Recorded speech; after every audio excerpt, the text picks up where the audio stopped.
We are so honored to be joined by Georg and Eva Klein, professors in tumor biology at the Karolinska Institute. They have focused their research on immunology, virology, and the genetic aspects of tumor biology. They have also extensively studied Epstein-Barr virus and its role in Burkitt's lymphoma. Thank you so much for joining us.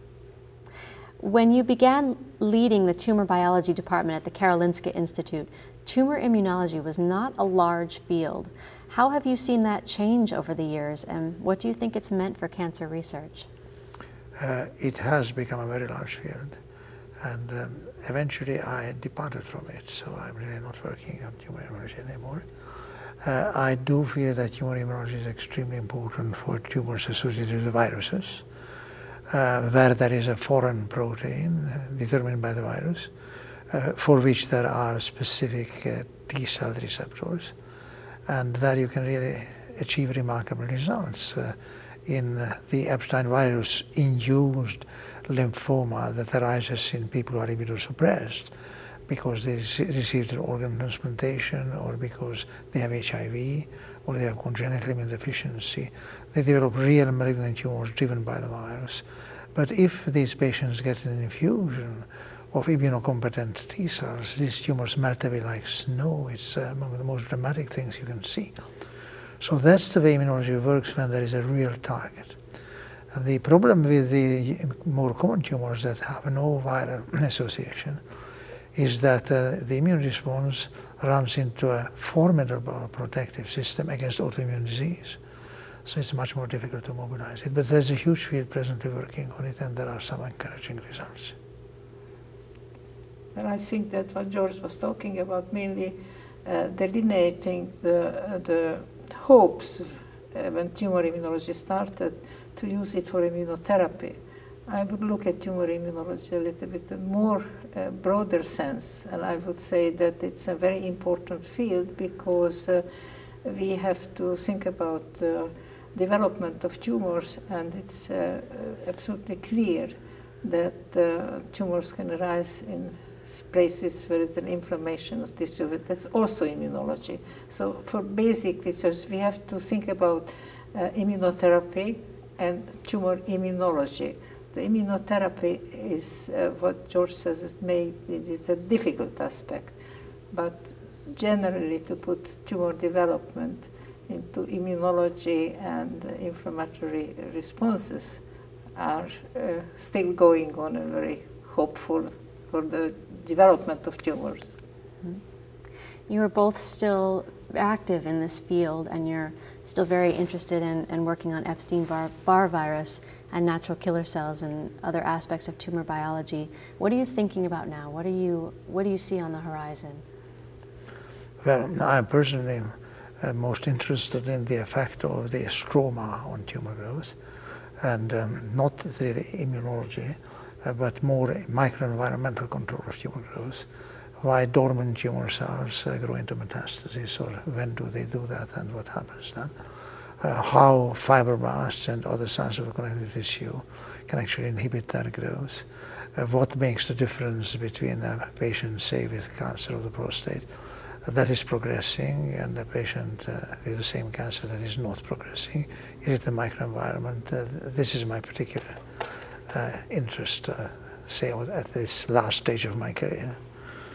Well, you asked about Epstein-Barr virus because you know that we were already working with the virus when it was not discovered yet, because we were working with studying Burkitt lymphomas when it was not known that the virus was evolved at all. And it's an extremely interesting situation, Epstein-Barr virus, because Epstein-Barr virus is known to cause mononucleosis. Mononucleosis must have been known at least, I haven't looked at the literature, at least 100 years ago. It's called infectious mononucleosis. So it is known, it was suspected that it's infectious, but one didn't know the causative agent. And then from a completely other point of view, one starts to work with Burkitt lymphoma, and then it turns out that Burkitt lymphoma harbors a virus which is causing mononucleosis everywhere else in the world. So now, after 52 years, I think, which I have seen this development, I think that now it's time to start to work with Epstein-Barr virus. If you look in the literature, you have more than 4,000 papers dealing with Epstein-Barr virus. But now we are ripe to study it. Wow. Your tumor biology department held the world record in the number of married scientific couples at one time, with 7. A personal question, what was it like to work so closely with the love of your life for your entire career? Well, you want me to answer? I want you both to answer. Well, you must realize that our entire personal history is rather unusual in that we both came from Hungary, we are Jews. We have been condemned to death in the Holocaust, but miraculously saved, escaping and so on. And after the war, my only motivation in life was to get away from Hungary, which I never wanted to live in again. Not so much because of Nazis, but because of the people, our friends, our schoolmates, our colleagues. They preferred to look away when 10% of the population was murdered in the course of 2 months. So that's not a country I want to live in anymore. And I was frantically studying and working as soon as the war ended to get a degree to get away with. And that's why I chose the medical profession, and for no other reason. That means a profession that is at least slightly intellectual and that can give me a possibility to live in another country. And then before, again, how I was living, and it was purely by accident, and one thing led to another, and the student group organized, which I was asked to join, and they're virtually impossible to get the permission to leave the country, but nevertheless a guy in this group could manage. And then 8 days before I'm leaving, I meet this girl. 8 days, and then this was an extremely romantic, immediate reaction. And so after that, I really didn't want to leave, but I felt I had to leave. And then it's another long story how she got after me. That took another half year, and it was very complicated. But then when she joined up with me in Sweden, we were medical students, so we had to get a degree. And it so happened that we found this lab of Kaspersson, which was, at that point was extremely active and in the center of interest. And since we were 2, one could continue studying while the other was working, and vice versa, so we could get along together. So it's really one thing that has led to another. It was nothing by planning or so. And then how could we manage being married and having and working, which is what you're asking? It was difficult. I agree. On one thing I agree, yes. But anyway, since we had these 7 married couples, we had more, I mean 7 at one time at maximum.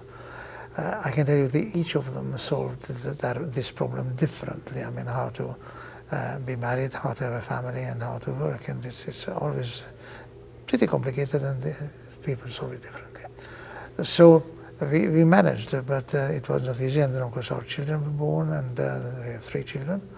And they grew up. So I think Eva had the main burden there, and the main bad conscience always about the family and so on.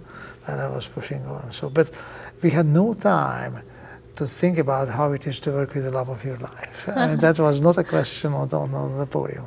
It was just to manage life from one day to the next.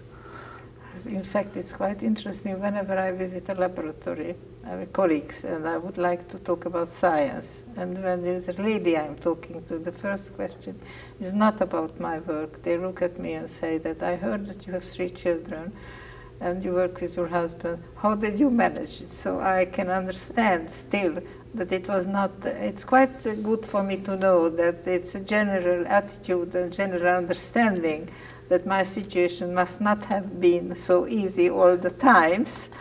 But on the other hand, I think we wouldn't be able to achieve what we have achieved. I mean, generally, I mean, coming to a new country and not knowing the language and so on, if we wouldn't have been together and doing it. You need to have somebody you can rely on and you stand by. So for the beginning, just I want to add, we were working very close together.